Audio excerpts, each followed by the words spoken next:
तर मित्रांनो गणेशदादा आपल्यासाठी काहीतरी सांगतोय.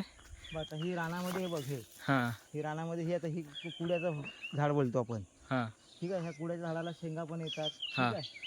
आणि ह्याची फुलं पण ह्याची भाजी पण बनवली जाते. ही शेंगाच्या पावसाळ्यामध्ये बघशील ना हा ह्याची शेंगा येतात. या शेंगांमध्ये ज्या बिया असतात त्या बियांची आपण कॉफी पण बनवू शकतो. कॉफी. हां आता ही पानांचा उपयोग काय करायचो आम्ही ज्या लहानपणी यायचो ना हा करवंद न्यायला ह्याचा द्रोण बनवायचा असो हा काठी वगैरे लावून ना हा. मस्त द्रोण होऊन त्याच्यामध्ये टाकायचो.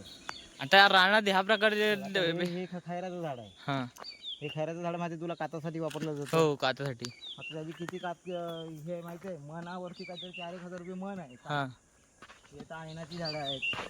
आईन पण आहे. आईन सफेद आईन तू ऐकलं असशील. नाही सप्पे जाय नाही कधी ऐकलं नाही. आईन एक औषध हे आहे औषधासाठी वापरला जातो. हे करवंदाची झाडं आहेत.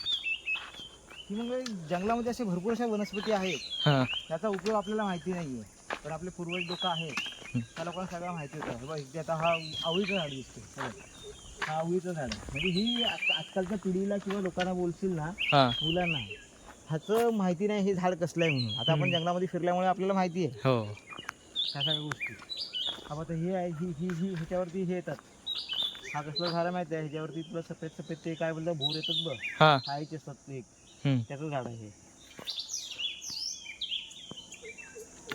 ह्या प्रकारची भाजीपाले आता आपल्या रानामध्ये भरपूर असतील. ह्याची भेंडीचं झाड हा हा या भेंडीच्या झाडापासून आता पहिल्या टायमाला आपल्याला रस्सा जी आहे रस्सी बनवायचो. हा तर ह्या पावसाळ्यामध्ये ही झाडं तोडून ह्याची जी साल आहे ना ही साल सुकवली जायची ओली साल. हा ठीक आहे. आणि ती साल तिची मळून मळून ना त्याची रस्सी बनवायला जायची. हा ती रस्सी मग आपण शेती कामासाठी बांधण्यासाठी हा त्या टायमाला ह्याचा वापर केला जातो. आपण काही आणायचो ना बाहेरून पण आता तू बघशील तर नायलॉनच्या रस्स्या आल्या सगळ्या आल्या. हो म्हणजे निसर्गाने आपल्याला सर्व काही दिलेलं आहे.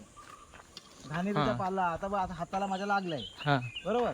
आता जंगलामध्ये गेलो काटे बिटे लागतात तर तुला घाणेरीचा पाला दाखवतो भेटला तर तो पाला औषधी आहे. तो पाला फक्त चुरगळायचा आहे आणि त्यावरती लावायचं. म्हणजे निसर्गाने आपल्याला सगळं काही दिलंय आणि ते उपयोग कसं करायचं ते आपल्या. निसर्ग म्हणजे एक प्रकारचा आपण बोलतो ना निसर्ग म्हणजे एक देवताच आहे एक प्रकारचा. म्हणजे त्याच्यातून आपल्याला सर्व काही मिळतं.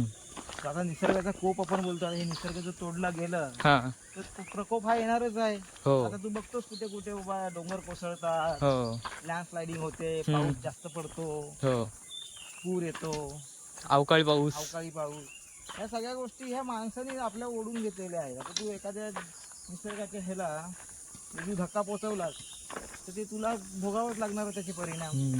आता रस्ता बनवण्यासाठी रस्त्यातली झाडं तोडतायत आणि त्यामुळे रस्त्यावरती आता थांबायला एक झाड पण आहे. कारण की पहिली आता लोक आहेत ना की झाडाच्या सावलीखाली बसायची आराम करायची पण आता ते झाडच नाही आहेत. आता तू काय बोलू शकतोस याबद्दल. म्हणजे हा मोठा तू विषय काढलास भरपूर म्हणजे एकदम खरं जीवाला लागणारा विषय हा एकदम. म्हणजे झाडांची अक्षरशः कत्तल केली कत्तल. जी झाडं होते व्हायला ते झाड तू बघशील 200 300 400 वर्ष गेली ब्रिटिश काळी पासून ती झाडं लावली होती रस्त्याला आपल्या.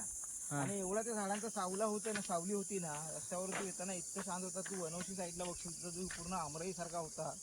तिथून गाडी आली अरे एकदम थंड गार वाटायचं. पूर्ण झाडं तोडलेली आहेत. रस्ता रुंदीकरणामध्ये पूर्ण झाडं तोडलेली आहेत. पूर्ण झाडांची कत्तल केलेली आहे.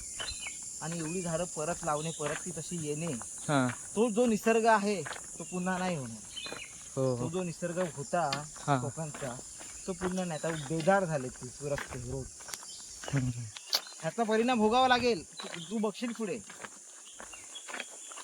रोड होणे चांगली गोष्ट आहे. आपल्याकडे एवढी काही रहदारीचा रोड नव्हता की बाबा तिथे गाड्या एवढा मोठा रुंदीकरण. छोटासा बाजूला आणखी एवढा रोड आपला प्रशस्तच आहे. 2 गाड्या पास होतातच त्यामधून. आता काय 4 लेन आणि 6 लेनचा रोड काढायचा अशी काही गरज नाहीये तिथे. एवढा काय कुठला हे एक्सप्रेस किंवा शहराकडे जाणारा नाहीये कुठला रोड. म्हणजे हे थोडासा हेच आहे. आता सरकारने पण तिकडे कसं काय कुठल्या दृष्टीने त्यांना संमती दिली काय माहिती नाही आपल्याला. पर्यावरण मंत्री बोलतात पर्यावरण मग काय पर्यावरणाचा काय तुम्ही हे करताय. ही जुनी झाड आहे ती सगळी तोडून टाकले तर पर्यावरणाचा ऱ्हासच करताय ना. जो निसर्ग आपण जपला होता जी झाडं होती छान सुंदर सुंदर कोकण बोलायचं आता उजाड केलेला आहे रस्ता. एखादा माणूस चक्कर आली तो पडला गाडीतून काय झाला सावली पण नाही झाडाची थांबून गाडीचे तिथे तो हे घेऊ शकेल.